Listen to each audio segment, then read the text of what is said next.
Thank you, Imran. It's an honor to be here. I go to a lot of events. This event is amazing. I hope everyone appreciates how special it actually is. And I loved how we started off yesterday talking about some of the serious issues in fashion, specifically diversity in fashion. And let's not forget about the extremely tall white guys who can't buy clothes. Like, I love my Chuck Taylors and Levi's and rolling up my sleeves, but I'd like to expand my wardrobe a little bit, so any help there would be appreciated. So don't forget about us. We're not all 6'7" and 500 pounds. We fit this way too. So yes, the next question is, I did play basketball. I played at Columbia almost 20 years ago. What that photo doesn't say is we lost that game by 20 points. We won some more later, but not as much.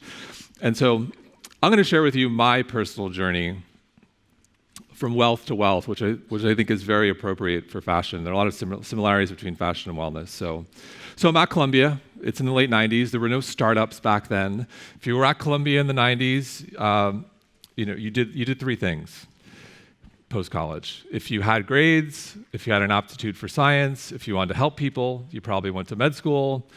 If you just had grades, you went to law school. If you had none of the above, you went to Wall Street, which is where I went.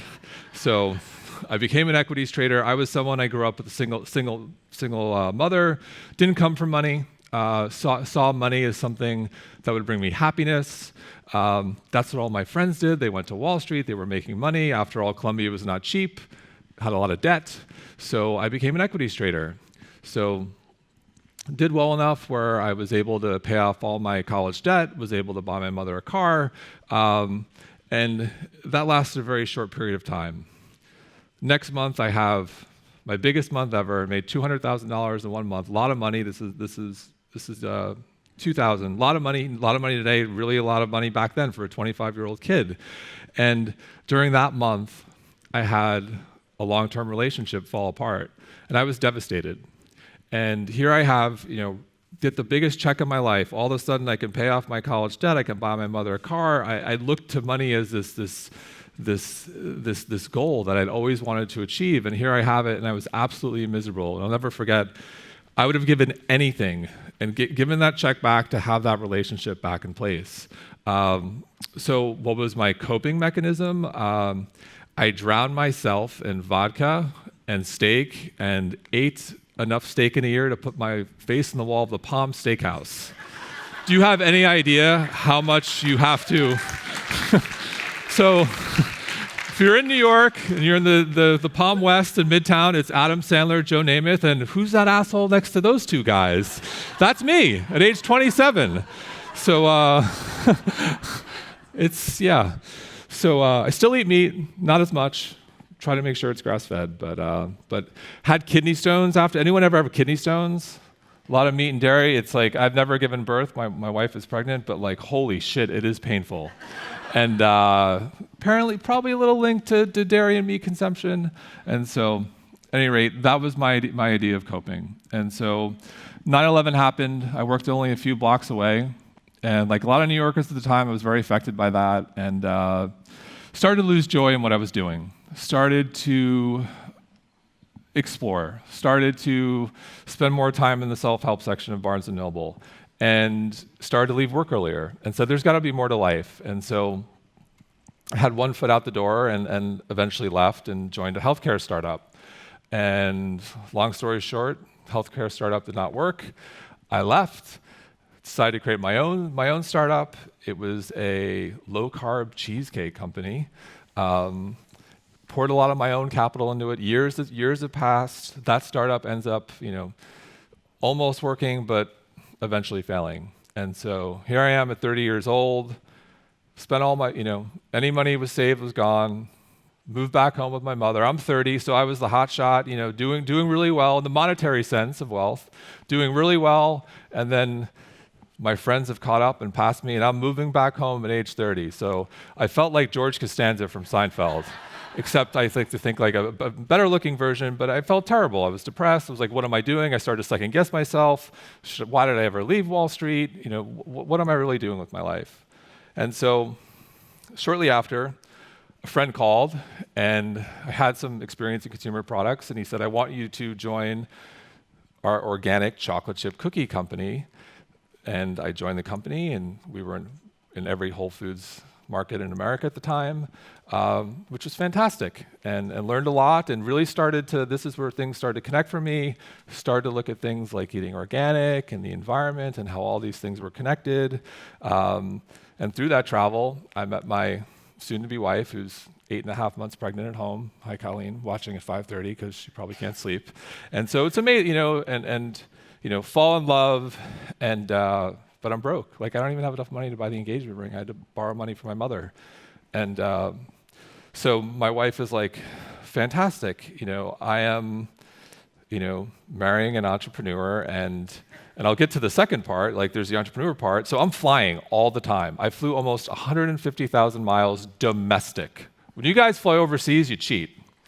Like those, I do China 3 times a year. Like, come on. Like, when you're flying that many miles domestic, it's taxing. And especially, once again, 6'7", coach seat. So I had an old basketball injury that, with flying, with the coach seat, with stress, startup wasn't doing well. Couldn't afford to buy my soon-to-be wife a ring. I was stressed out of my mind, and I had 2 extruded discs in my lower back, L4, L5, S1, pressing on my sciatic nerve. It's like one of the most common injuries in the lower back. My right leg was like a lightning rod. I could not walk. It was terrible. So getting back to my wife, she's marrying an entrepreneur, and great, and now he's crippled. Like, I'm gonna have to support him forever. It was awful, and walking is one of my favorite things to do. So I went to a doctor, and he did an MRI, an X-ray, and he said, you need back surgery. And I have nothing against surgery. Generally see it as last resort. And actually the success rates with back surgery aren't that great. So I sought a second opinion. Go to that guy. He says the same thing. He says, you need back surgery. And I'm walking out. It's almost like an afterthought. He says, maybe some yoga or therapy could help. And so I said, okay, I'll try yoga. I'll give yoga a whirl. And so start to do really light yoga, 3 to 4 poses in the morning and evening, 5 to 10 minutes, nothing crazy. I start to feel better. Over the course of 6 months, I completely heal. I never had back surgery. And so in this period, I start to go down a rabbit hole. Because I was a guy, like, fit, healthy, but like clearly something was very, very wrong with me. It changed my whole perspective on wellness. And I started to look at spirituality. I started to look at sleep, stress, nutrition, the environment, and I began to make a lot of changes in my life. And I was like, holy cow. Everyone's got wellness wrong. And I think there's some correlation to fashion. Everyone just believes it's about vanity and weight loss. It's about the physical. But that's not it. True wellness is this blend of mental, physical, spiritual, emotional, and environmental well-being. Mind, Body, Green, one word, it's all connected. So I launched Mind, Body, Green out of an apartment. Today we have 10 million people who read our site around the world. What's also interesting, and I think this speaks to the opportunity of people hungry for purpose in their life. You think that a site like Mind, Body, Green, where we're a little out there, would be 95% Democratic. We're actually not. So only 30% of our audience is classifies themselves as Democratic, 40% Independent, and a little over 20% Republican. People are hungry, and I think they're looking to wellness, and I think they're also looking to fashion. And so I'm going to walk through each pillar and share with you my experience and what works for me. And then we're going to move on to the fashion part of it. So I'm going to start with mental. So mental and spiritual to me sort of blend together. So I think, when we talk about practices, it's this blend of doing the work and letting go. So I love this quote from Jim Carrey, like about visualization. You can't just go visualize and go take a nap. You actually have to do the work. And it's like being creative. You can't just, dream about your designs and then go to sleep. You have to do the work. And it is this balance that I think people who are in purpose-driven businesses tend to work all the time. And I think there's this fine balance of doing the work. We're very good at getting stuff done. Like us type A's are very good at catching that subway, very good at fitting everything in. If there is a problem, we are going to break down that door. We are going to run through it. But sometimes we have to let go. And I think that's the balance of the mental and spiritual. And there's this great quote, all we can do is everything we can do, and then we needed to let go. And where that quote comes from, when Barack Obama was running, I think the second time around, there was a lot of stuff going on in the world. It was like one thing after the other, and things were terrible. And in an interview, someone asked David Axelrod, Obama's advisor, like, what are you going to do? And he said, all we can do is everything we can do. And like, that's all you can do.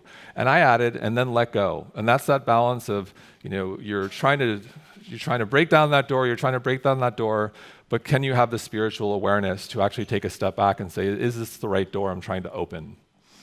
And so how do you get there? And I think that's having a spiritual practice, and I'll talk about what I do. So I have a gratitude practice. So that is our office in Brooklyn, New York. That's a mural from Peter Tunney. He says gratitude's an attitude, the 2 T's.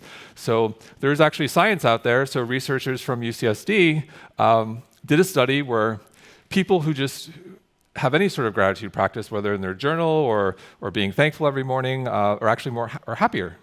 So I wake up every morning, no matter where the hell I am in the world, and say thank you, and I do it over and over. And if there's one takeaway, I think gratitude is the key to happiness, no matter what's going on in your life.